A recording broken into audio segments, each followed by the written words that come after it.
तात्पर्य यही है भैया, हे ज्ञान गुण सागर, हे करुणाधार। बहुत सुंदर सा प्रसंग है, लंका कांड की बात है। मंदोदरी रावण से कहे थे,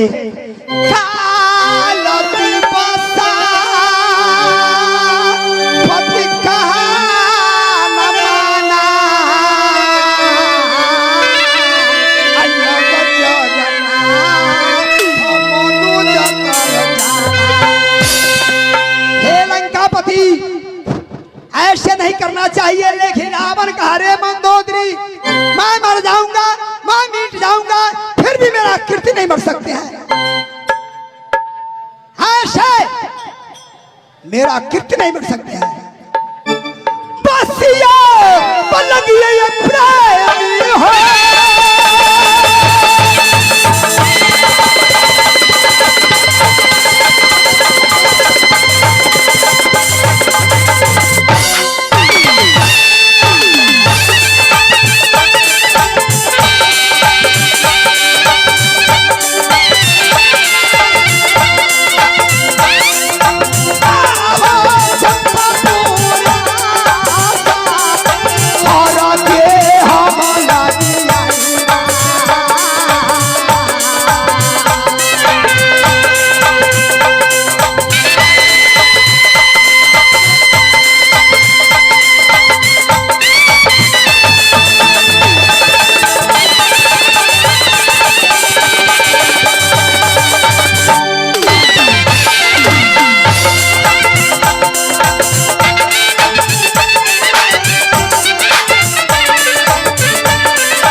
इस समय जैसे जनकपुर में जनक जी महाराज स्वयंवर रचाए, बड़े बड़े मंच बनाए, बड़े बड़े वीर को आमंत्रित किए, धनुष साक्षात 10,000 विश्व धनुष में उठाने के लिए गया तो टराया नहीं टराया।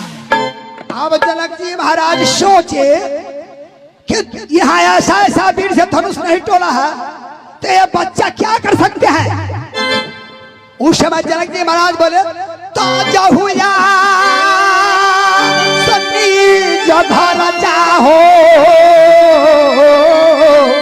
लिखा नदी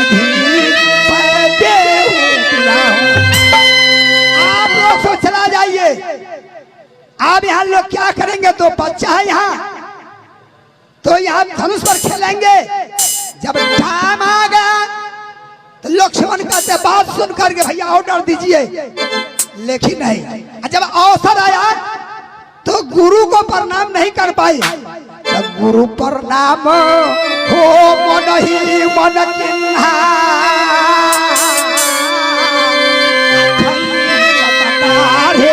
अल्लाह खाना सब लोग है खारे। धनुष टूट गया तो मैं वो ऐसा जग में नहीं करूंगा। हमारे पास पुत्री है तो मैं ऐसा जग में करूंगा जो जनता तमाशा देखेगी। साथ साथ नीचा में हम कड़ाही में तेल करका देंगे, मीन मछली को ऊपर हम टांग देंगे, तीर धनुष से जो दहिना उसको टिक देंगे पुतला में, तेल को कड़ा को छा देकर उसके साथ बेटी लाडली को शादी किया जाए।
मेरा विचार है जब पुत्र तो सामर्थ हो गया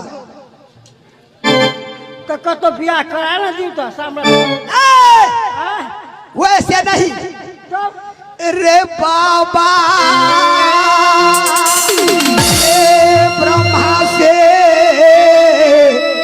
रेतिया बारता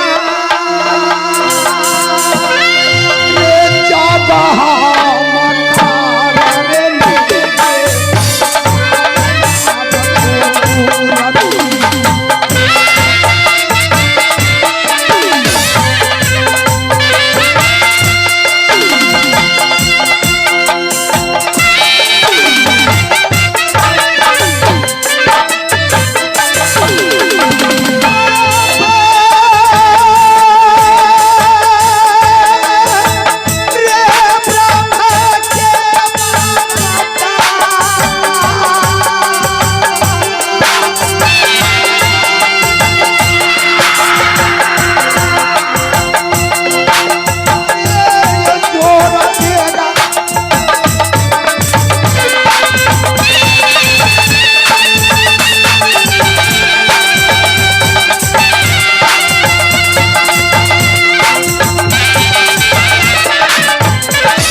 कढ़ाई में तेल करखा देंगे, साथ साथ ऊपर में मीन मछलियां टांगेंगे, नीचा से धनुष और तेल के छाह में देख करके ये मीन मछली को गहना पुतले में टिकना है।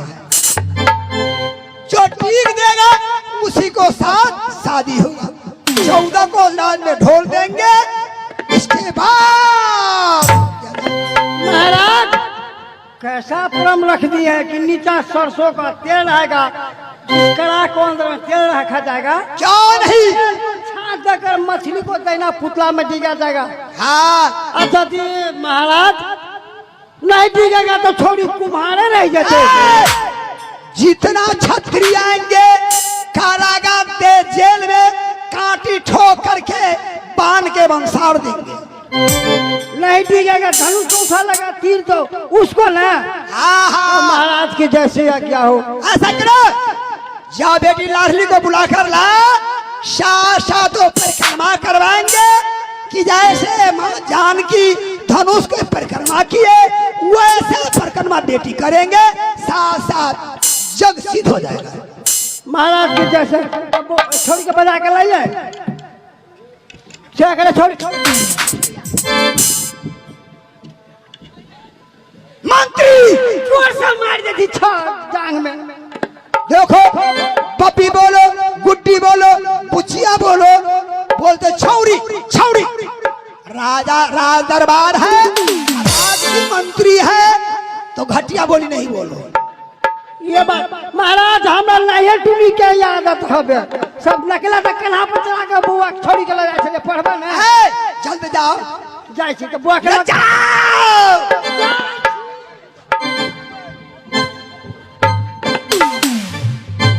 बिसरी गेली मालिक तो कहलिया वो छोड़ी के कथी पर चढ़ा के लबे बुआ के, गधा पर कि घोड़ा पर।